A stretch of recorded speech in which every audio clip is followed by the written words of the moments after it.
And I was shocked to read even a university professor lost $80,000 in a scam. I thought they're pretty conservative and they're smart, but these guys are good. Yeah, I mean, I think they're good, and also too, people want to believe that it's going to work Yes. out. And they're going to, again, make that quick buck. And, as you're kind of talking about that unknown risk in the S&P 500, we'll get to that. But, we've talked a lot about valuation concerns. One other thing is they're talking about on CNBC this past week, there's a lot of froth kind of starting to percolate once again. Mm-hmm. You kind of have these speculative investments doing very well. I'm going to throw out, obviously, cryptocurrencies have been doing very well once again. Kind of have these SPACs making a little bit of a comeback. SPACs are coming back? That's what David Faber said on CNBC. Oh, wow. He's like, That's a that's shame. kind of interesting. Yeah. The last thing I was going to say, you can kind of tell when things are getting a little frothy. Scams.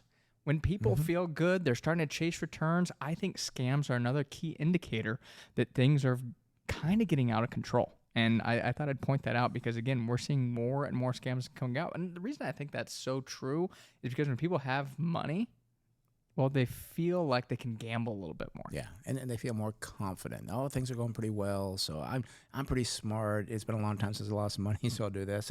And they're advertised. I mean, you're going to find these on social media or messages on WhatsApp, and they contain investment advice, and it looks very convincing with the allure of big, quick returns. That's what everybody wants, but it's a fantasy.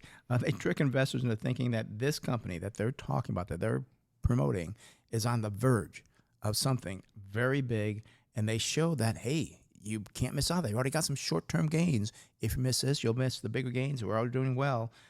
And the problem is, it's engineered by the scammers who do this through manipulative trading. That's how they get the short-term gain. And then you want to jump in like, I don't miss the big gain.